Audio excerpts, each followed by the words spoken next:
नमस्कार, स्वागत है आपका। पीटीसी न्यूज़ देख रहे हैं आप। हरियाणा का तमाम अपडेट लेकर एक बार फिर हम हाजिर हैं। मैं हूं आपके साथ धर्म प्रकाश। बुलेटिन की हम शुरुआत करेंगे, लेकिन सबसे पहले नजर हेडलाइंस पर डाल लेते हैं। मन की बात कार्यक्रम में पीएम मोदी ने किया हरियाणा के भिवानी का जिक्र। सीएम मनोहर लाल ने भी सुना कार्यक्रम। भिवानी में युवाओं के स्वच्छता अभियान को पीएम और सीएम ने सराहा। ऑनलाइन टेंडरिंग को लेकर हरियाणा के सरपंचों में नाराजगी बरकरार। आज सरकार के साथ फिर होगी बातचीत। 1 मार्च को सरपंचों ने सामूहिक इस्तीफे का किया है ऐलान। फरीदाबाद में कार्यकर्ताओं के साथ अजय चौटाला ने किया संवाद। जेजेपी का जिला स्तरीय सम्मेलन में पहुंचे थे चौटाला। संगठन की मजबूती को लेकर की गई चर्चा। हिसार में ज्वेलर को गोली मारने वाले आरोपियों को पुलिस ने किया गिरफ्तार। पुलिस के साथ मुठभेड़ के बाद हुई गिरफ्तारी। आरोपियों की गाड़ी भी बरामद, जांच जारी। और कुरुक्षेत्र के रोशन मर्डर केस में भी पुलिस को कामयाबी। मृतक की पत्नी को किया गया गिरफ्तार। चचेरा भाई पहले ही पुलिस हिरासत में। दोनों से पुलिस कर रही पूछताछ।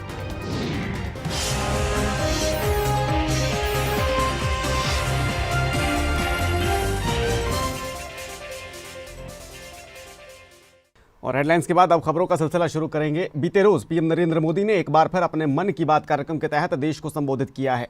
हरियाणा के मुख्यमंत्री मनोहर लाल ने करनाल में पीएम मोदी के इस मन की बात कार्यक्रम का प्रसारण कार्यकर्ताओं के साथ मिलकर देखा। इस मौके पर स्थानीय नागरिक भी मौजूद रहे। पीएम नरेंद्र मोदी ने भिवानी के दुलेड़ी गांव के युवाओं की हौसला अफजाई करते हुए कहा कि इन युवाओं ने तय किया है कि हमें भिवानी शहर को स्वच्छता के मामले में एक मिसाल बनाना है। उन्होंने युवा स्वच्छता एवं जन सेवा समिति नाम से एक संगठन बनाया है। इस समिति से जुड़े युवा सुबह 4 बजे भिवानी पहुंच जाते हैं। शहर के अलग अलग स्थलों पर ये मिलकर सफाई अभियान चलाते हैं और ये लोग अब तक शहर के अलग अलग इलाकों से कई टन कूड़ा साफ कर चुके हैं। भिवानी के गांव दुल्हेड़ी के 3 युवाओं ने 3 साल पहले गांव को साफ सुथरा बनाने का ये बीड़ा उठाया था। अब युवाओं की इस टीम में 60 से ज्यादा युवा जुड़ चुके हैं। युवाओं के प्रयास से गांव साफ सुथरा भी नजर आने लगा है और गांव के लोगों में भी स्वच्छता के प्रति जागरूकता बढ़ी है। ये मोदी ने और मुख्यमंत्री मनोहर लाल ने इन युवाओं के इस अभियान के लिए सराहना की है, तारीफ की है। हम सब ने देखा है कि आज प्रधानमंत्री जी के मन की बात का 98वां जो एपिसोड है वो आज चला है और इसके साथ ही एक बहुत बड़ी लंबी श्रृंखला, जैसा बताया गया कि 1-2 महीने के बाद 100वां जो एपिसोड होगा उसमें भी बहुत बड़ी प्रेरणादायक बातें वो करेंगे। हर एपिसोड में उन्होंने प्रदेश की, देश की कोई ना कोई नई विधा, कोई किसी समस्या की तरफ ध्यान आकर्षित करना, कोई प्रेरणा की बातें, ये सब की है। और एक बात हम सब ध्यान करते हैं कि कभी भी इस मन की बात में उन्होंने कोई राजनीति की बात कभी नहीं की है। सामाजिक बातों को लेकर के हर बार कोई ना कोई नया विषय लोगों के सामने आया है और मैं समझता हूँ इससे बहुत बड़ा सुधार हुआ है। लोगों को जो उनकी कुछ ऐसी आदतें जिनको ठीक करने की आवश्यकता थी या कुछ नई चीज़ों को लागू करने के लिए, और इससे प्रेरणा पाकर लोगों ने किया है, बहुत एक अच्छा लाभदायक है। हरियाणा में ऑनलाइन टेंडरिंग को लेकर सरपंचों की नाराजगी अभी भी बनी हुई है। सरपंचों ने 1 मार्च को सीएम आवास के घेराव और सामूहिक इस्तीफे की चेतावनी दी है और इस बीच आज इसे लेकर एक बार फिर सरपंचों और सरकार में बातचीत हो सकती है। सरपंच एसोसिएशन के प्रदेश अध्यक्ष ने वीडियो जारी कर कहा है कि बातचीत के बावजूद भी 1 मार्च के प्रस्तावित प्रदर्शन की तैयारियां जारी रहेंगी। उन्होंने कहा कि बातचीत में या सरकार को हमारी बात माननी होगी या फिर प्रदर्शन होगा। उन्होंने कहा कि सरकार को इस नीति को वापस लेना होगा और अगर सरकार ऐसा नहीं करती तो आने वाले दिनों में बड़े स्तर पर प्रदर्शन किया जाएगा। सभी सरपंच भाइयों को मेरा प्रणाम। भाइयों, हमारी 1 तारीख की जो तैयारी है वो ऐसे की ऐसी जारी रखनी है। हम 1 तारीख को पंचकुला कूच के लिए चलेंगे। कल सरकार का निमंत्रण आया था, कल हम बातचीत के लिए जा रहे हैं। अगर हमारी बातें मानी जाती है तो ठीक है, वरना 1 तारीख की हमारी ऐसे की ऐसी तैयारियां रखो। हम 1 तारीख को पंचकुला के अंदर चलेंगे और सीएम हाउस का घेराव करेंगे। धन्यवाद। जननायक जनता पार्टी का फरीदाबाद में जिला स्तरीय सम्मेलन आयोजित किया गया है। इस सम्मेलन में पार्टी के अध्यक्ष अजय चौटाला पहुंचे थे। इस दौरान अजय चौटाला के साथ निशान सिंह, राजेंद्र लतानी और रविंदर सांगवान समेत तमाम पार्टी पदाधिकारी मौजूद रहे। अजय चौटाला ने कहा कि सम्मेलन में संगठन को मजबूत करने को लेकर चर्चा की गई है और इस कार्यकर्ताओं के साथ इस पर मंथन भी किया गया है। अजय चौटाला ने कहा कि जजपा कार्यकर्ता चुनावों में ज्यादा से ज्यादा संघर्ष करते हुए जेजेपी की झोली में ज्यादा से ज्यादा सीटें डालने की कोशिश करेंगे और पार्टी इसमें कामयाब भी जरूर होगी। आज की ये कार्यकर्ता मीटिंग मुख्यतः 2 उद्देश्यों को लेकर के बुलाई गई। एक तो हम पार्टी के संगठन को और ज्यादा प्रभावी और मजबूत बनाने का काम किस तरीके से करें, किस तरीके से ये बूथ स्तर तक लेकर के जाएं और पार्टी के संगठन को ज्यादा प्रभावी बनाने का काम करें, क्योंकि कोई भी राजनीतिक दल संगठन के बलबूते पर ही मजबूत हो सकता है और जिसका संगठन मजबूत हो वही सत्ता हासिल किया करते हैं। अगली खबर अब हिसार से है, जहां पटेल नगर इलाके में विजय ज्वेलर्स पर गोली चलाने के दोनों आरोपियों को पुलिस ने गिरफ्तार कर लिया है। पुलिस के साथ साउथ बाईपास पर बगला रोड के पास हुई मुठभेड़ के बाद इन्हें काबू किया गया है। आरोपियों ने पहले पुलिस पर फायरिंग की, जिसके बाद जवाबी कार्रवाई में पुलिस ने इन्हें गिरफ्तार कर लिया। पूरे मामले में डीएसपी कप्तान सिंह ने बताया कि 24 घंटों के अंदर अंदर आरोपियों को काबू किया गया है। दोनों ने पहले एक बाइक छीना, इसके बाद उसी बाइक पर विजय ज्वेलर्स पर पर्ची देकर गोली चलाई और उसके बाद आर्यनगर में तेल डलवाकर पिस्तौल दिखाकर वहां से भाग गए। आरोपियों को पकड़ने के लिए पुलिस की 4 टीमें बनाई गई थी और इसके बाद अब जाकर उन्हें गिरफ्तार कर लिया गया है। कल 25/2/2023 को दो नौजवान लड़कों ने महात्मा गांधी अस्पताल के पास से पिस्टल पॉइंट पर एक मोटरसाइकिल नंबर HR02AR 8876 KTM को छीना और उसके बाद दोनों नौजवान लड़के पटेल नगर हिसार में विजय ज्वेलर्स की दुकान पर पहुंचे और उसके मालिक को 50 लाख की फरोख्ती देने बारे पर्ची दी और उसको पिस्तौल दिखाकर धमकाया और उसके बाद उसको सीधा फायर किया, जो गोली उसके शीशे पर लगी। आर्यनगर में खुशी SKS पेट्रोल पंप पर पहुंचे और वहां पर दोनों ने अपनी बाइक में 1000 रुपये का तेल डलवाया और जो सेल्समैन ने पैसे मांगे तो उसको भी पिस्टल दिखाकर दोनों मुकवा बाइक लेकर भाग गए। कि आरोपियों को पुलिस द्वारा 24 घंटे से भी कम समय में गिरफ्तार किया गया है। उधर कुरुक्षेत्र में हाल ही में सामने आए रोशन मर्डर केस में पुलिस ने आरोपी को गिरफ्तार कर लिया है। पुलिस ने इस मामले में मृतक युवक की पत्नी को ही गिरफ्तार किया है। पुलिस के मुताबिक आरोपी महिला ने ही वारदात को अंजाम दिया था और अपने पति की हत्या कर शव को खेत में दबा दिया। 15 फरवरी को समसपुर गांव के अंदर खेतों में यह शव बरामद हुआ था, जिसके बाद पुलिस ने मामले की जांच शुरू की। हाल ही में पुलिस ने मृतक के चचेरे भाई को भी गिरफ्तार किया था और पुलिस के मुताबिक वही इस घटना का मुख्य साजिशकर्ता था। 4 फरवरी 2023 को रोशनलाल वासी समसपुर की गुमशुदगी बारे थाना साहब थानेसर में एक केस रजिस्टर हुआ था, जिसकी इन्वेस्टिगेशन हमारी CI2 की टीम के द्वारा अमल में लाई गई और उस इन्वेस्टिगेशन को आगे बढ़ाते हुए जो व्यक्ति गुम हुआ था रोशनलाल, उसकी जो है नाश बगथला के खेतों में, गेहूं के खेतों में मारकर दबाकर प्राप्त हुई थी। तो उस कड़ी में आगे इन्वेस्टिगेशन करते हुए जो मृतक रोशनलाल है, उसके चाचे का लड़का राहुल और एक उसका राहुल का जीजा, वो हमने पहले ही गिरफ्तार कर लिए थे। जो मृतक रोशनलाल है, उसकी पत्नी को गिरफ्तार किया है। एक बार फिर आपका स्वागत है। आगे बढ़ेंगे। खबर यमुनानगर से, जहां गांव नाहरपुर में एक शख्स पर अपनी ही बेटी की हत्या का आरोप लगा है। ये युवती कॉलेज स्टूडेंट थी और बताया जा रहा है कि किसी प्रेम संबंध के मामले में इस वारदात को अंजाम दिया गया है। युवती के मामा ने इस पूरे केस को लेकर पुलिस में शिकायत दी थी और पुलिस को शिकायत दिए जाने के तुरंत बाद पुलिस मौके पर पहुंच गई। पुलिस ने शव को कब्जे में लेकर पोस्टमार्टम के लिए भेजा है। साथ ही पुलिस टीम ने वारदात की जगह का भी मुआयना किया है। पुलिस के मुताबिक युवती के चेहरे और गले पर चोट के निशान मिले हैं और पुलिस अब पूरे मामले में छानबीन कर कानूनी कार्रवाई कर रही है। हुई थी कि गांव नाहरपुर में लगभग एक 20-21 वर्षीय लड़की की सुबह मिस्टीरियस सर्कमस्टांसेस में डेथ हुई है।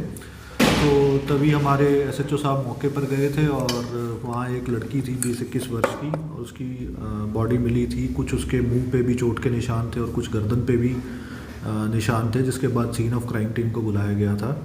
और अभी लड़की के मामा के एलिगेशंस हैं कि भाई लड़की की जो डेथ है वो एक नेचुरल डेथ नहीं है, मिस्टीरियस सर्कमस्टांसेस में है, और वो कुछ लोगों पे अभी शक भी जता रहे हैं।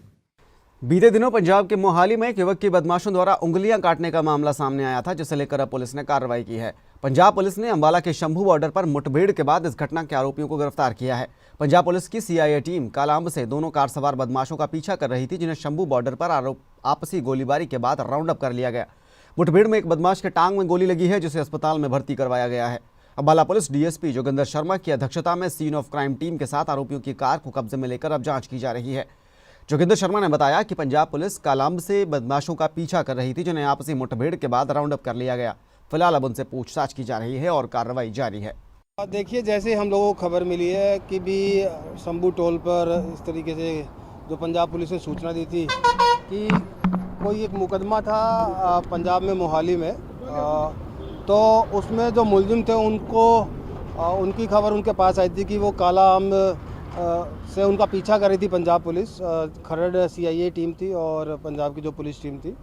तो हमारे यहाँ उन्होंने हमारे पास सूचना आई थी कि जो मुलजिम हैं जो आरोपी हैं इसमें, एक का नाम गौरव उर्फ गौरी बताया और एक तरुण नाम का लड़का है, जिन्होंने पुलिस पर भी फायर किया। और उसको बाद यहाँ पर आके जो पंजाब पुलिस ने उनको राउंड अप किया है और जो मुलजिम है उन्होंने पंजाब पुलिस ने उनको राउंड अप करके उसमें एक इंजर्ड भी था जिसको वह इलाज के लिए अपने साथ किसी पंजाब में हॉस्पिटल में इलाज के लिए लेके गए हैं। और जो दूसरा मुलजिम है उसको भी उन्होंने राउंड अप किया यहाँ से।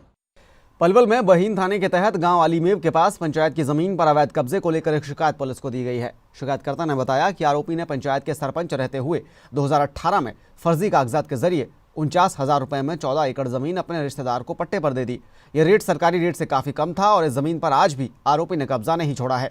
जांच के बाद खंड कार्यालय ने SDM को अवैध कब्जे के बारे में कार्रवाई के लिए पत्र लिखा। SDM कार्यालय की ओर से कब्जाधारियों को नोटिस दिया गया और 2 दिनों में जमीन खाली कर पंचायत को सौंपने के लिए कहा गया। बहीन थाना पुलिस ने खंड विकास और पंचायत विकास अधिकारी की शिकायत पर आरोपी हबीब, जाकिर, फैजर, सकरुल्ला और पूर्व सरपंच साकिर के खिलाफ धोखाधड़ी समेत विभिन्न धाराओं में केस दर्ज कर लिया है। ये मामला ये है कि कल जो BDPO अधीन है उनकी तरफ से एक लेटर प्राप्त हुआ था जिसमें उन्होंने कहा कि आड़ी गांव की करीब 14 एकड़ जमीन है जो पंचायत की है, एग्रीकल्चर लैंड है ये।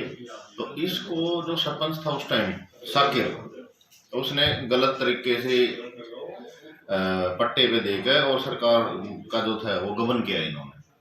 और 2020-18 के बाद इन्होंने कोई पट्टा नहीं छोड़ा, कब्जा कर रखा है इन्होंने। तो इस तरह का मामला है। इस संबंध में जो हमने FIR दर्ज की है साकिर, फैसर, जाकिर, हबीब और शकरुल्ला, इनके खिलाफ हमने FIR दर्ज की। नूह में ही नासिर जुनैद हत्याकांड के मामले को लेकर सैकड़ों की संख्या में लोगों ने प्रदर्शन किया है।